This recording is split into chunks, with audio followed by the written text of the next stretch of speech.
Morning students, atomic life में आपका स्वागत है। और आज की इस क्लास में हम पढ़ने वाले हैं कोगुलेशन ऑफ ब्लड। जैसा कि आपको बैकग्राउंड में दिखाई दे रहा है, this is the structure of clot. और इस स्ट्रक्चर में आपको जो थ्रेड लाइक स्ट्रक्चर्स जो दिख रहे हैं, दिस इज द फिब्रिन। और ये फिब्रिन क्लॉट का फॉर्मेशन कर रहे हैं। ये आरबीसी है, ठीक है। और इससे पहले भी हमने पिछले क्लासेस में पढ़ चुके हैं what is blood, what is the function of blood and component of the blood. हमने बताया था ब्लड के दो मेन कंपोनेंट हैं, एक ब्लड प्लाज्मा, एक फॉर्म एलिमेंट। हमने भी बताया था फर्दर फॉर्म एलिमेंट को 3 कंपोनेंट में डिवाइड किए हुए हैं, आरबीसी, डब्ल्यूबीसी एंड प्लेटलेट्स। हमने बताया था what is the function of RBC, WBC and platelets. And हाँ, हमने ये भी बताया था कि प्लेटलेट्स किस तरीके से ब्लड कोगुलेशन करने में हेल्प करता है। तो ये चैप्टर आ ही चुका है, कोगुलेशन ऑफ ब्लड। और इसमें बेहतरीन तरीके से समझेंगे कि प्लेटलेट्स किस तरीके से ब्लड कोगुलेशन में हेल्प करता है। चैप्टर में या सीरीज में आगे बढ़ने से पहले हम लोग कुछ बातों पर ध्यान रखेंगे। इस चैप्टर में हम लोग पढ़ेंगे कैस्केड ऑफ रिएक्शन। मैं हर बार एक टर्म यूज करूंगा, कैस्केड ऑफ रिएक्शंस। कैस्केड का मतलब क्या होता है? कैस्केड का मतलब एक सीरीज, एक चेन ऑफ रिएक्शन, जिसमें एक एलिमेंट दूसरे एलिमेंट को एक्टिवेट करता है। इसी को बोलते हैं कैस्केड। एक एलिमेंट दूसरे को एक्टिवेट करेगा, दूसरा तीसरे को, और तीसरा चौथे को। इस तरीके से पूरे रिएक्शंस का एक चेन होगा, जिसे बोलते हैं कैस्केड ऑफ रिएक्शंस। अच्छा, जब हमने ब्लड प्लाज्मा की बातें कर रहे थे तो हमने बताया था ब्लड प्लाज्मा में कुछ क्लॉटिंग फैक्टर्स या क्लॉटिंग एलिमेंट्स मौजूद होते हैं, जिन्हें हम बोलते हैं प्रोथ्रोम्बिन, फिब्रिनोजेन। तो हमने बताया था कि अगर किसी वर्ड के आगे प्रो लग जाए, यानी जैसे कि प्रोथ्रोम्बिन, प्रोथ्रोम्बिन के आगे लगा हुआ है प्रो, तो किसी भी वर्ड के आगे प्रो लग जाए तो ऐसे मॉलिक्यूल इनएक्टिव फॉर्म में प्रेजेंट होते हैं हमारे बॉडी में। या जेन लग जाए, जैसे फिब्रिनोजेन, तो जेन या प्रो, अगर प्रो पहले लगा हुआ है और जेन लास्ट में लग रहा है, तो ऐसे एलिमेंट को हम बोलते हैं, या ऐसे कंपाउंड को या ऐसे सब्सटेंस को हम बोलते हैं इनएक्टिव मॉलिक्यूल्स।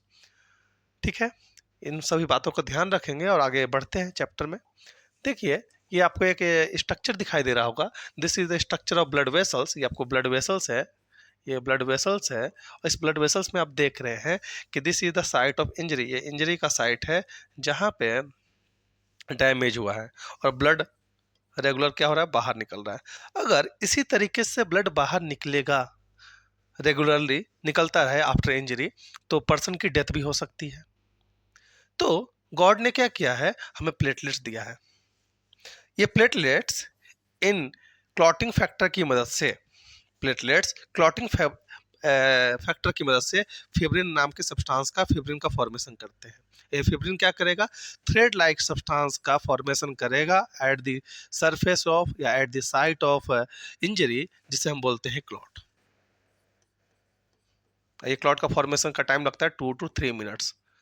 2 से 3 मिनट के अंदर आपके एट साइट ऑफ इंजरी, जहाँ से ब्लड बाहर निकल रहा है, वहाँ पे क्लॉट का फॉर्मेशन हो जाएगा। जैसा कि आपके स्ट्रक्चर में दिख रहा है, इस स्ट्रक्चर में आप देख रहे हैं ब्लड सेल्स हैं जो कि बाहर निकल रहे थे, और by the action of platelets and clotting factors, यहाँ पे ये देख रहे हैं फिब्रिन मॉलिक्यूल्स का फॉर्मेशन हो रहा है, फिब्रिन का फॉर्मेशन हो रहा है। फिब्रिन ने क्या किया, जेली लाइक सब्सटेंस का फॉर्मेशन कर रहा है at the surface of, eight the site of injury.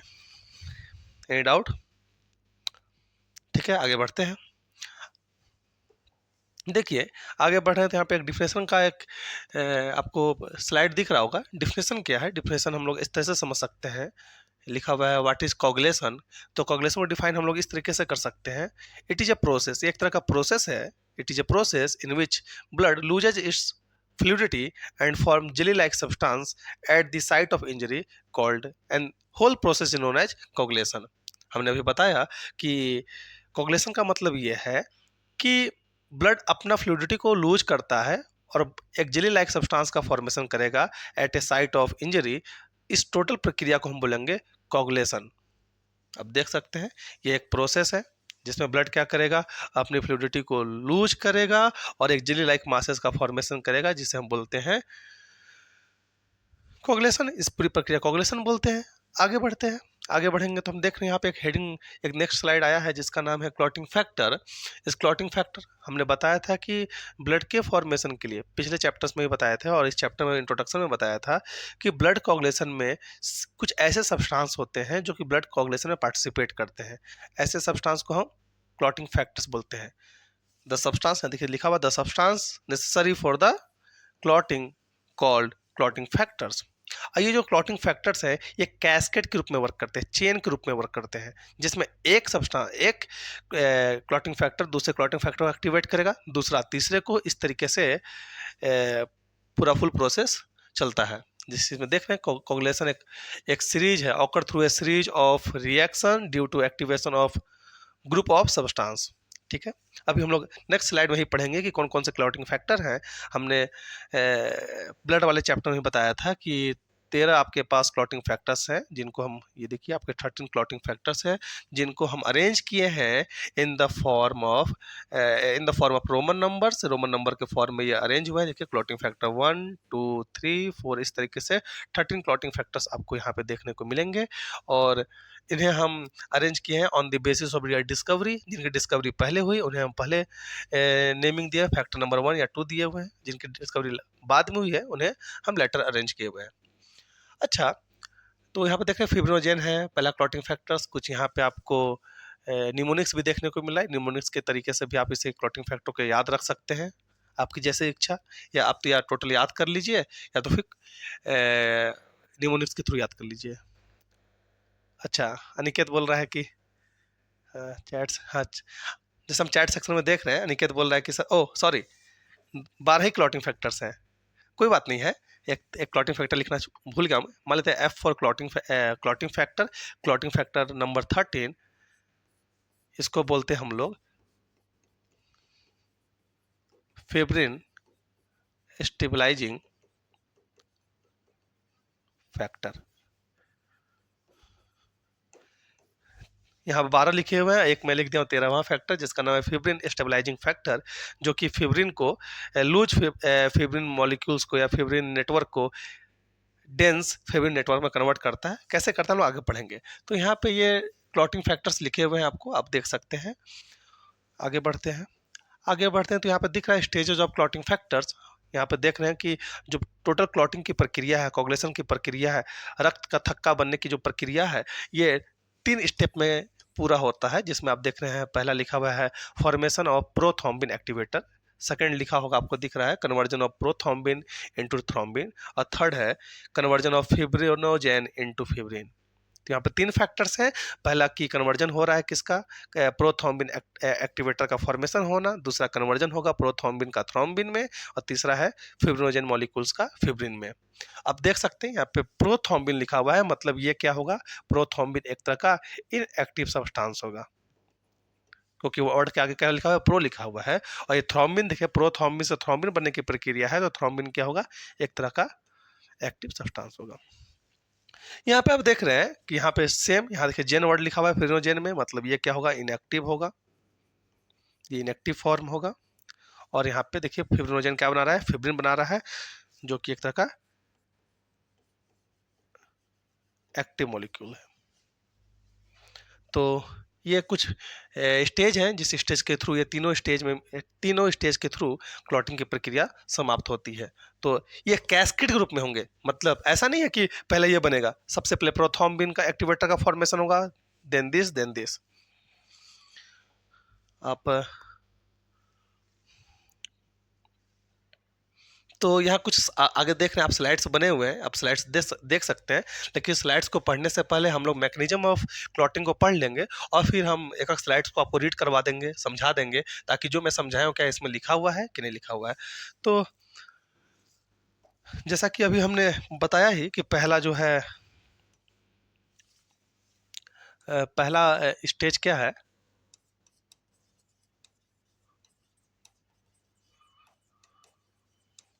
Formation of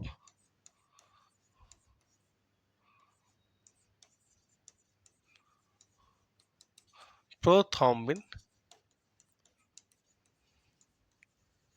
activator. प्रोथेज है फॉर्मेशन ऑफ प्रोथ्रोम्बिन एक्टिवेटर। इस प्रोथ्रोम्बिन एक्टिवेटर में क्या होगा कि प्रोथ्रोम्बिन को एक्टिवेट करने वाला मॉलिक्यूल का फॉर्मेशन होगा। मॉलिक्यूल का फॉर्मेशन दो तरीके से होता है। प्रोथ्रोम्बिन एक्टिवेटर का फॉर्मेशन दो तरीके से होगा। पहला तरीका है, इसके दो मेथड है, दो पाथवे हैं।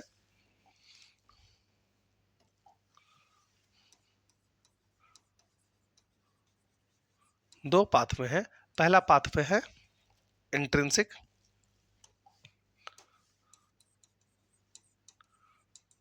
इंट्रिंसिक, और दूसरा है एक्सट्रिंसिक पाथवे। इंट्रिंसिक पाथवे में क्या है भाई, आपके बॉडी में प्लेटलेट्स मौजूद है, प्लेटलेट्स, और एक्सट्रिंसिक पाथवे में होगा इंजर्ड टिश्यू।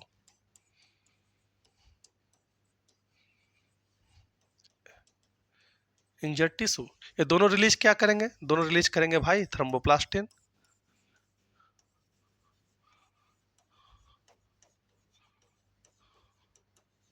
ये भी रिलीज क्या करेगा,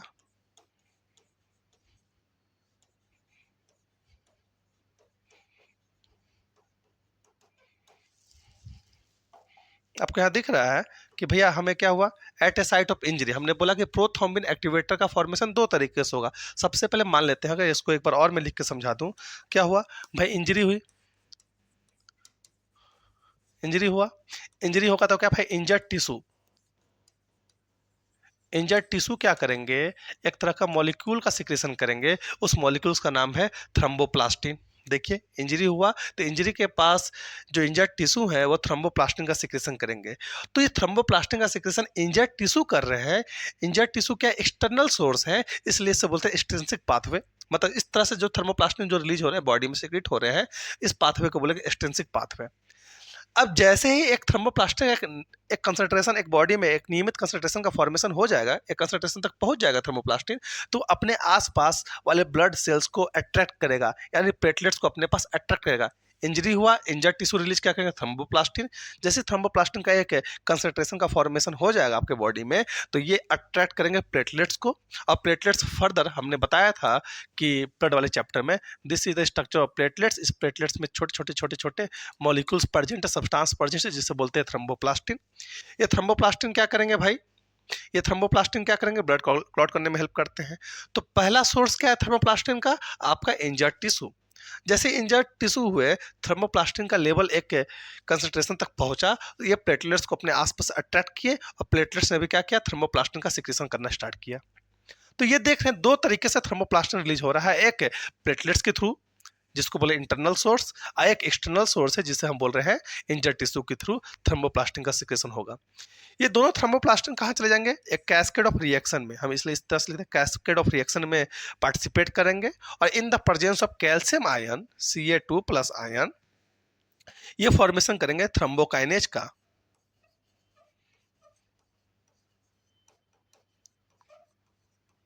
थ्रोम्बोकाइनेज का फॉर्मेशन करेंगे। आप देख रहे हैं ये दोनों थ्रोम्बोप्लास्टिन एक कैस्केड ऑफ रिएक्शन में इंटर किए और फॉर्मेशन कर रहे हैं थ्रोम्बोकाइनेज का। ये थ्रोम्बोकाइनेज क्या है, एक तरह का प्रोथ्रोम्बिन एक्टिवेटर है, जो कि प्रोथ्रोम्बिन को फर्दर थ्रोम्बिन में कन्वर्ट करेगा, जो कि स्टेज 2 है। तो ये देख रहे हैं टोटल स्टेज 1 है। स्टेज 1 में क्या हुआ है, इंजरी हुआ, इंजर्ड टिश्यू ने रिलीज क्या किया, थर्मोप्लास्टिन। थर्मोप्लास्टिन ने क्या अट्रैक्ट किया प्लेटलेट्स को, और प्लेटलेट्स ने भी थर्मोप्लास्टिन का सिक्रेशन किया। ये दोनों थर्मोप्लास्टिन एक कैस्केड ऑफ रिएक्शन में इंटर किए और फॉर्मेशन क्या कर रहे हैं, थ्रोम्बोकाइनेज का। नेक्स्ट स्टेज देखते हैं। दूसरा स्टेज था आपका conversion of prothrombin into thrombin. अब अगर आपके बॉडी में थ्रोम्बिन का फॉर्मेशन होता है, अगर इंजरी हुई और थ्रोम्बिन का फॉर्मेशन हो गया, तो ये निश्चित ही है कि ब्लड क्लॉट करेगा ही, क्योंकि थ्रोम्बिन एक तरह का पॉजिटिव फीडबैक बैक मैकेनिज्म को शो करता है। कैसे करता है इसको हम अभी समझते हैं। देखिए अभी हमने बोला कि अभी पीछे पहले स्टेज में क्या हुआ, थ्रोम्बोकाइनेज का फॉर्मेशन हुआ, थ्रोम्बोकाइनेज का फॉर्मेशन हुआ। ये थ्रोम्बोकाइनेज का जैसे फॉर्मेशन होगा, ये थ्रोम्बोकाइनेज क्या करेगा, हमारे प्लाज्मा में मौजूद प्रोथ्रोम्बिन को, हमारे प्लाज्मा में एक प्रोटीन प्रेजेंट है जिसका नाम है प्रोथ्रोम्बिन। ये एक तरह का इनएक्टिव मॉलिक्यूल है, इसको कन्वर्ट कर देगा थ्रोम्बिन में इन the presence of calcium ion Ca2+ ion. देख रहे हैं थ्रोम्बोकाइनेज क्या कर रहा है, इन the presence of calcium ion prothrombin को थ्रोम्बिन में कन्वर्ट कर रहा है, जो कि एक एक्टिव फॉर्म है।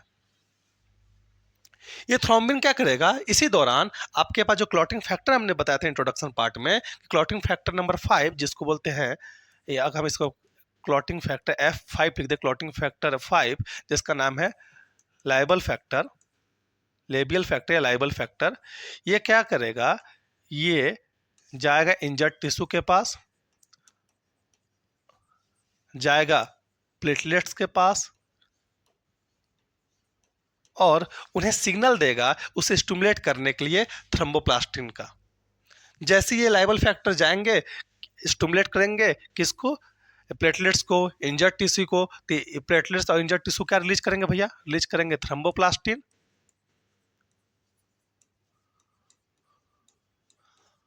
और ये थ्रोम्बोप्लास्टिन क्या करेंगे, फर्दर थ्रोम्बोकाइनेज का फॉर्मेशन करेंगे। तो मोर number of thromboplastin, more number of thrombokinase, जब मोर नंबर ऑफ थ्रोम्बोकाइनेज होंगे तो मोर थ्रोम्बिन का फॉर्मेशन होगा।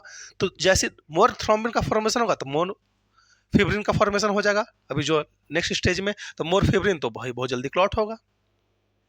तो ये देख रहे हैं इस तरीके से पॉजिटिव फीडबैक मैकेनिज्म को शो कर रहा है कि थ्रोम्बिन का एक बार फॉर्मेशन हुआ तो थ्रोम्बिन फर्दर इंजर्ड टिश्यू और प्लेटलेट्स को सिग्नल भेज रहा है ताकि मोर नंबर ऑफ थ्रोम्बिन का फॉर्मेशन हो जाए और कम समय में क्लॉट का फॉर्मेशन हो, ताकि ब्लड बॉडी से blood maximum amount of blood release ना हो।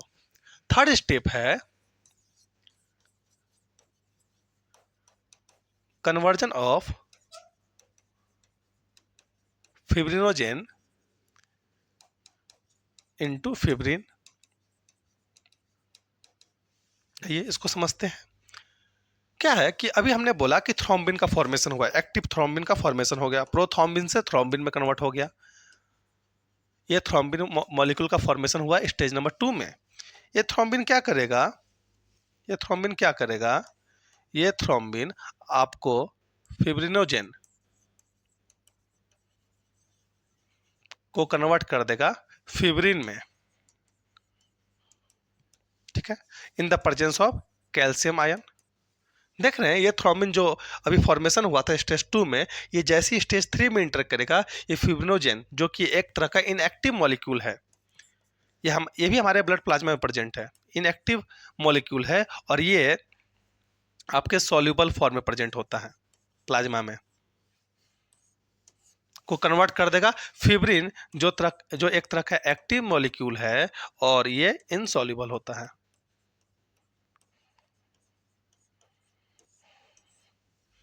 देख रहे हैं फिब्रिनोजेन को फिब्रिन में कन्वर्ट कर दिया। और फिब्रिन क्या है, एक लूज शीट का फॉर्मेशन कर, जैसे फिब्रिन का फॉर्मेशन होगा तो फिब्रिन पहले लूज शीट का फॉर्मेशन करेगा, this is the loose sheet of fibrin, ठीक है, ये लूज शीट है।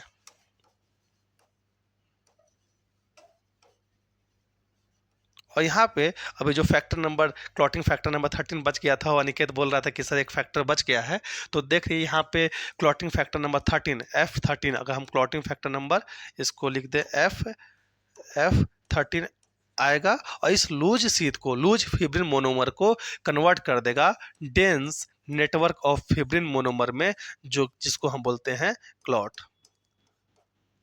इस पूरे प्रक्रिया में जो पूरा प्रक्रिया है, मतलब आपका थ्रोम्बोप्लास्टिन से फिब्रिन बनने की प्रक्रिया, टोटल टाइम लेता है 2 से 3 मिनट। सोचिए भगवान या फिर गॉड हमें कितना बेहतरीन मैकेनिज्म है भगवान के पास, हमें क्रिएट किया है कि 2 से 3 मिनट में आपका ये क्लॉटिंग का प्रक्रिया कंप्लीट हो जाता है। तो देख रहे हैं किस तरीके से ये फिब्रिन का फॉर्मेशन हुआ। एक फ्लो चार्ट की मदद से समझते हैं, लास्ट ये फ्लो चार्ट होगा जिसमें हम तीनों स्टेज को कंक्लूड करेंगे। देखिए हुआ क्या, ये है आपका इंजरी हुआ, ये इंजरी हुआ, इंजरी होगा तो इंजर्ड जो टिश्यू होंगे आसपास के, ये इंजर्ड टिश्यू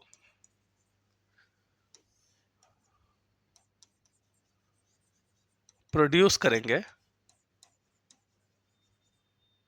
थ्रोम्बोप्लास्टिन।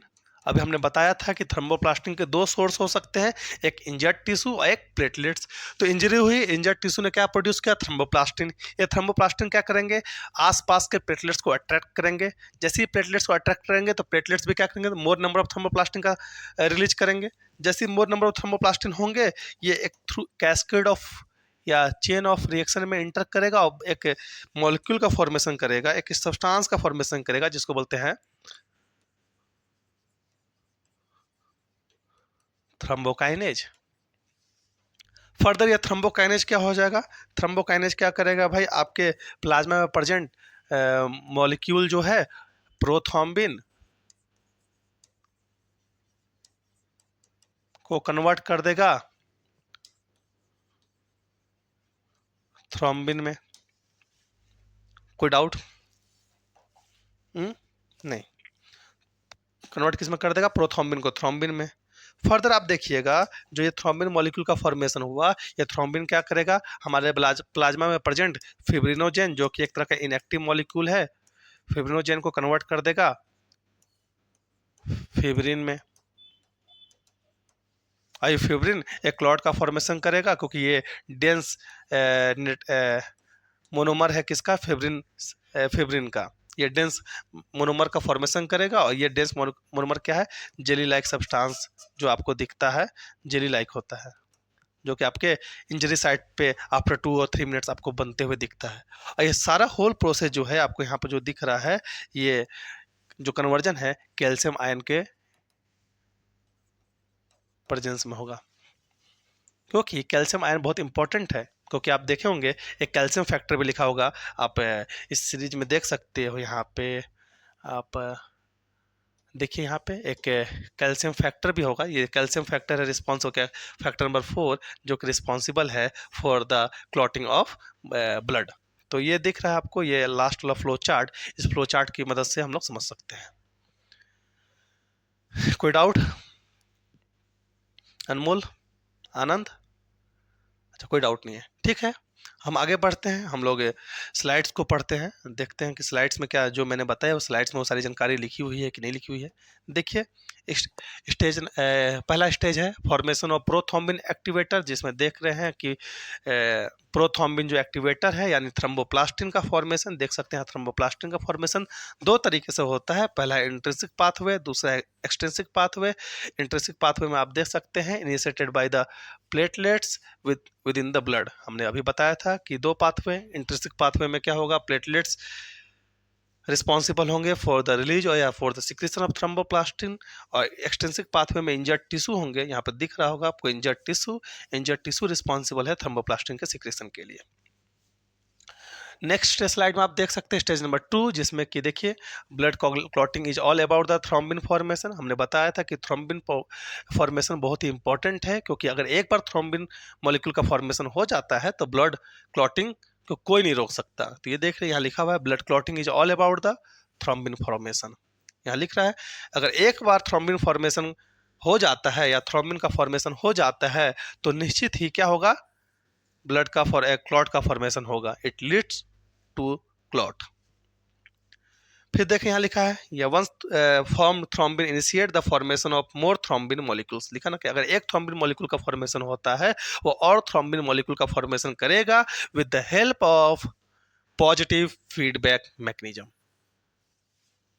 कोई दिक्कत नहीं, आगे बढ़ते हैं। आगे नेक्स्ट स्लाइड में देखें थर्ड में, जिसमें क्या है अगर थ्रोम्बिन का फॉर्मेशन अगर होता है तो थ्रोम्बिन क्या करेगा? फिब्रिनोजेन को कन्वर्ट कर देगा फिब्रिन में, जो मोनोमर में। और ये फिब्रिन मोनोमर शुरुआत में लूज शीथ की तरह से प्रेजेंट होगा, देखिए लूजली अरेंज्ड होगा, और लूजली अरेंज शीथ फर्दर आपका डेंस अरेंज शीथ में कन्वर्ट हो जाएगा। आप देख सकते हैं कहीं ना कहीं लिखा हुआ है डेंसली शीथ में कन्वर्ट हो जाएगा। यहाँ पे लिखा है, देखिए टाइट फिब्रिन मॉलिक्यूल में कन्वर्ट हो जाएगा, जिसको बोलते हैं स्टेबल क्लॉट। कोई दिक्कत? देखिए यहाँ पे भी लिखा है later these loose strand are modify into dense and tight fibrin thread by the fibrin stabilising factor which is clotting factor number 13 in the presence of calcium ion. कोई दिक्कत? अच्छा, हो यहाँ पे क्लॉटिंग फैक्टर नंबर 13 होगा, ये गलती हो गया, 12 लिखा हुआ है, 13 है। तो इस तरीके से आप देख सकते हैं आपके टोटल क्लॉटिंग लिखा हुआ है कि किस तरीके से क्लॉटिंग हमारे बॉडी में होता है।